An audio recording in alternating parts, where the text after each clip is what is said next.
sejahtera buat kita semua. Kita bertemu kembali di dalam acara Ku Baca Bacaku. Episode ini adalah Badik Milik Kakekku. Ketika bangsa Portugis untuk pertama kali menjejakkan kakinya di wilayah Sulawesi, mereka menyaksikan sebuah pemandangan mengagumkan dari masyarakat pulau ini yang memiliki keahlian sebagai pandai besi. Masyarakat pulau ini membuat berbagai perkakas rumah tangga dari bahan-bahan besi. Pulau Sulawesi yang pada abad 14 Masehi memang menjadi salah satu wilayah pemasok bahan nikel dan besi. Salah satu perkakas dari bahan besi yang dibuat oleh masyarakat Sulawesi pada waktu itu adalah selebesi, sejenis sendok besar yang digunakan untuk memasak dan selanjutnya digunakan oleh bangsa Portugis untuk mengidentifikasi para penduduk dengan lafal celebes. Identifikasi tersebut selanjutnya menjadi cikal bakal penyebutan celebes yang pada era berikutnya kita kenal dengan nama Sulawesi. Selain terlahir sebagai pelaut ulung, masyarakat Sulawesi juga cukup identik dengan keahliannya dalam membuat berbagai perkakas besi. Tidak hanya sebagai perkakas rumah tangga, tetapi juga beberapa senjata yang digunakan untuk keperluan berperang. Sebagian masyarakat Sulawesi bahkan masih menjaga tradisi tersebut sampai hari ini.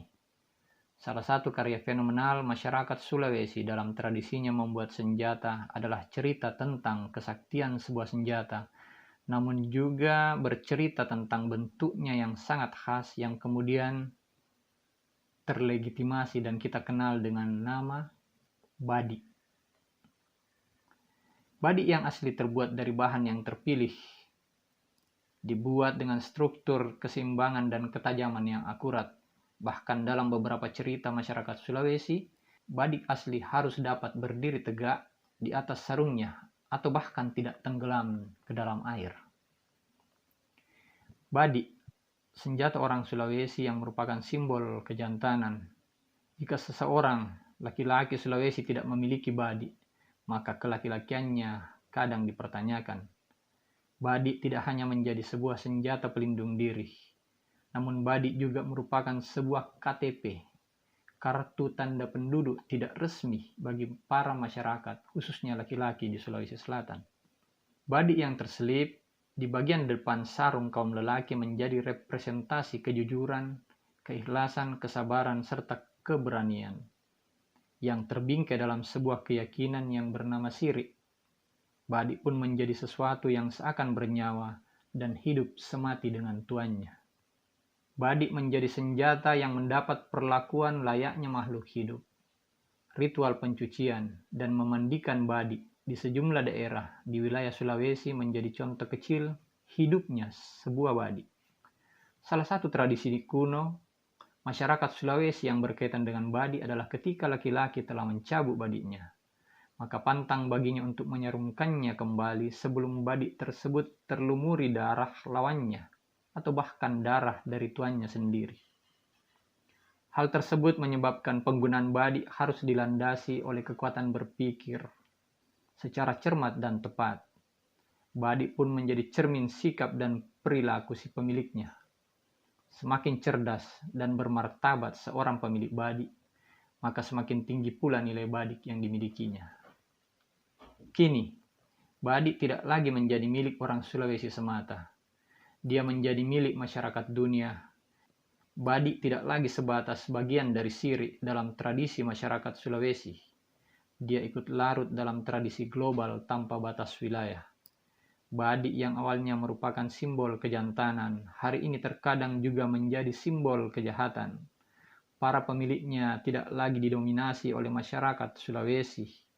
Dia menjadi milik para raja, para petani, pegawai, ibu-ibu rumah tangga, nelayan, dan sebagainya. Saya pernah ikut berdiskusi tentang badik dalam acara peluncuran dan bedah buku almarhum Aspar Paturusi. Saat itu Aspar membaca puisi berjudul Badik. Paragraf awal puisi tersebut bertuliskan, Jangan sentuh lagi badik kakek, kini tenang tergeletak di peti. Genggamlah sebilah badik perkasa, penakluk segala masalah. Saya teringat sebuah badik milik almarhum kakekku yang kutemukan lalu kusembunyikan untuk sekian lama. Badik itu kemudian ditemukan dan diambil oleh almarhumah tanteku sambil berkata kepadaku, "Anak-anak belum bisa bawa badik." Sampai hari ini saya masih tetap merasa kehilangan dan tidak pernah tahu lagi keberadaan badik tersebut. Badik pada awalnya memang merupakan penakluk segala masalah. Namun hari itu, sebagian badik buatku justru menimbulkan sebuah masalah. Paragraf berikutnya di dalam puisi Aspar Paturusi. Badik itu tidak terselip di pinggang, tapi harus kukuh tegak di hati. Badik itu bernama badik iman, pamornya berukir takwa. Jika Aspar Paturusi berpikiran demikian, maka rasa kehilanganku terhadap badik milik kakekku seharusnya bisa berubah dan sedikit terobati. Sebab badik ternyata tidak perlu kuselip di pinggangku, tetapi harus kutancapkan kukuh tegak di hatiku. Memelihara iman dan takwa sudah cukup untuk menjaga badik kakekku yang sampai hari ini tidak pernah kulihat lagi. Namun ternyata, iman dan takwa tetap tidak mengurangi rasa kehilanganku terhadap badik sungguhan milik kakekku. Sebab bagiku, badik tetap badik. Dia bukan hanya sebatas dipandang sebagai filosofi iman dan takwa semata. Tetapi badik juga tetap hadir dalam wujud aslinya buatku. Puisi Aspar Paturusi. Inilah badik yang harus kau miliki. Tak ada darah di tajam ujungnya. Hanya berhias cinta kasih. Senyum buat saudara seiman. Seharusnya tidak perlu lagi wujud badik kakek yang hilang itu berusaha untuk kucari dan kutemukan kembali. Lalu kucabut untuk menyelesaikan segala persoalan-persoalan hidupku. Badik ternyata tidak harus berlumur darah, melainkan harus dilumuri dengan cinta kasih dan senyum buat sesama.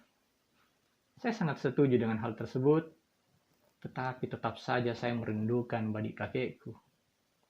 Paragraf terakhir, puisi Aspar Paturusi berbunyi seperti ini. Badik iman berpamor takwa, cabut dari hati segera bila ada duka dan musibah. Fungsi dan bentuk badik hari ini memang tidak lagi sama persis dengan fungsi dan bentuk badik-badik terdahulu. Badik untuk kejantanan tentu berbeda dengan badik untuk kejahatan. Badik yang berlandaskan syirik pun tentu berbeda dengan badik-badik modern dengan tradisi yang kadang telah jauh dari syirik. Namun perubahan fungsi dan bentuk badik ternyata tidak merubah struktur maknanya dari dulu sampai sekarang. Badik tetaplah badik. Dia adalah simbol kejujuran, keikhlasan, kesabaran, serta keberanian seorang laki-laki.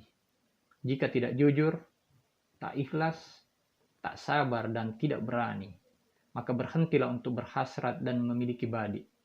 Sebab badik ternyata hanya untuk laki-laki yang memang masih memiliki syirik. Dan atas dasar itu pula lah, saya tetap akan selalu berusaha untuk menemukan badik kakekku yang sudah lama hilang. Terima kasih. Assalamualaikum warahmatullahi wabarakatuh.